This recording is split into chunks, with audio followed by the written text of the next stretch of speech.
안녕하세요. 은혜샘교회 성도 여러분, 최선종 목사입니다. 오늘은 5월 11일 역대상 11장부터 13장까지를 함께 살펴보도록 하겠습니다. 그러면 바로 1단계 본문 내용 파악하기를 시작하도록 하겠습니다. 1단계 본문 내용 파악하기를 모두 마쳤습니다. 이제 2단계 질문 만들기인데요.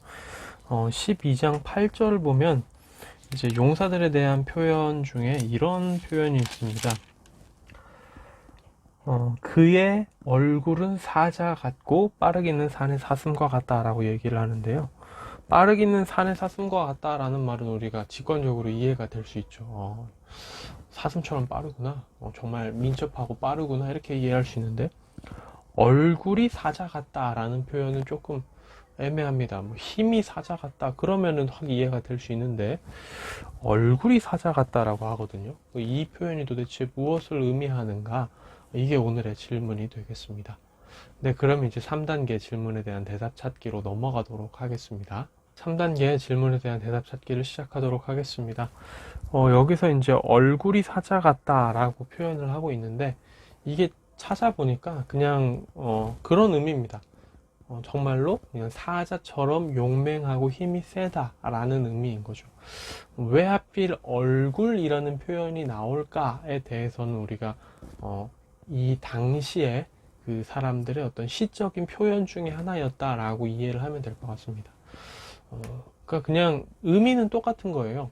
그들이 사자처럼 힘이 셌다, 사자처럼 용맹하고 용감했다 이런 의미를 담고 있는데 이제 표현이 이들 당시의 표현은 이제 힘이 사자처럼 셌다라고 할 수도 있지만 얼굴이 사자와 같았다 이렇게 표현하기도 한다는 거죠. 그러니까 이제 얼굴이라는 건 어떻게 보면 이제 그 사람의 이제 뭐랄까요 인상 그리고 그 사람의 어떤 딱 대면했을 때 그 존재감 이런 걸로도 얘기를 해볼 수 있거든요.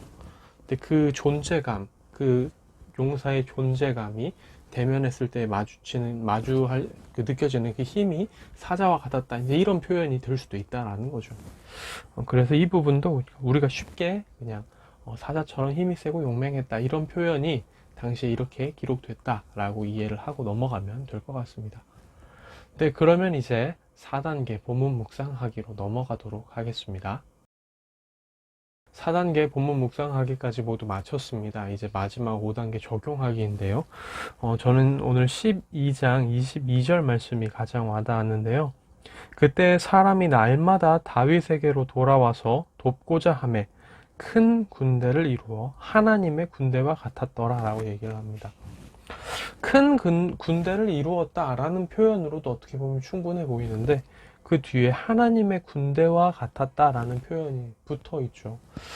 이걸 보면서 이제 질문하고도 어느 정도, 그러니까 우리가 찾아본 질문은 아니지만 혼자 묵상할 때 질문으로도 어느 정도 이제 연관이 있던 건데 왜 이런 표현이 붙어 있었을까를 좀 많이 묵상을 하게 됐습니다.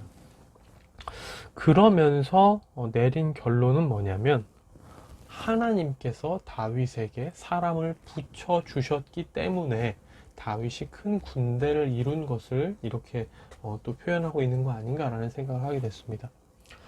단순히 다윗이라는 사람의 어떤 매력에 끌려서 사람들이 모인 것이 아니라 하나님이 다윗을 그 다음 왕으로 기름 부으셨고 내정하셨고 왕으로 준비시키시며 그에게 사람들을 보내셨다라는 거죠. 하나님이 모이게 하신 군대, 그래서 하나님의 군대와 같이 보였다라는 표현을 쓰는 게 아닌가라는 생각을 하게 됐습니다. 이걸 보면서 이제 두 가지 생각을 하게 됐는데요. 첫 번째는 뭐냐면 우리의 힘으로 무언가 큰 것을 이룬 것 같더라도 사실은 그게 우리의 힘만으로 된 게 아니라는 거죠.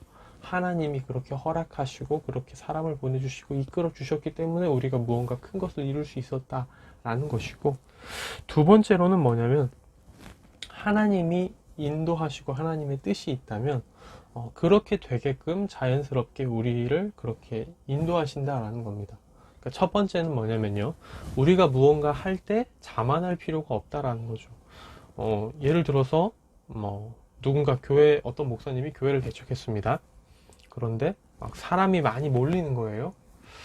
그러면 이제 그걸 가지고 내가 잘해서, 내가 잘나서, 내가 좋은 목사라서 사람들이 많이 모이나 보다 이렇게 오해할 필요는 없다라는 거죠.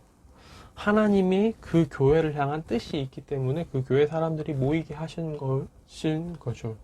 그러니까 이제 이런 부분에서 봤을 때 다윗도 하나님의 뜻에 따라 하나님의 계획 아래 있었기 때문에 다윗 아래 사람들이 모였던 것처럼 우리가 이제 자만할 필요 없다는 거죠. 회사를 예를 들 수도 있습니다. 어느 회사가 스타트업을 거쳐서 굉장히 승승장구하게 됐습니다.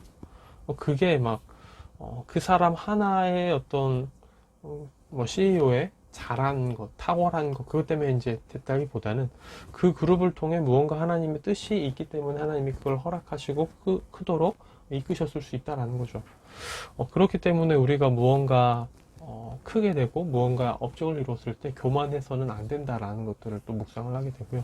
두 번째는 뭐냐면 우리를 향한 하나님의 뜻이 있다면 그 뜻을 이루기 위한 환경으로 우리를 인도하신다라는 겁니다. 다윗은 하나님께서 기름 부으셨고 다음 왕으로 세우셨죠. 다윗을 향한 하나님의 섭리가 있었습니다.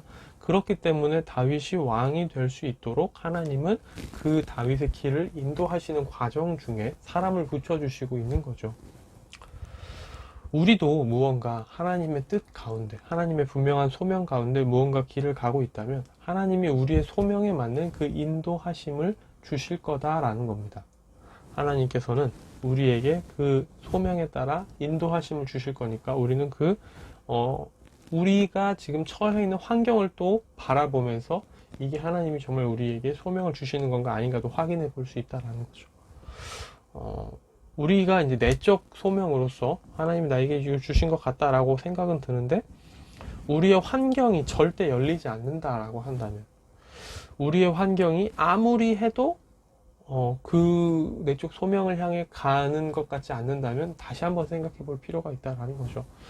다시 한번 내적 소명을 검증해 볼 필요가 있는 거고요. 그렇기 때문에 오늘 이 부분에 있어서 그 두 가지를 좀 많이 묵상을 하게 됐습니다.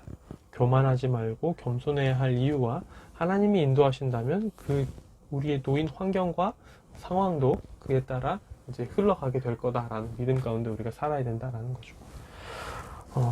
이렇게 오늘의 큐티는 마무리가 되고요. 내일 다시 뵙도록 하겠습니다. 안녕히 계세요.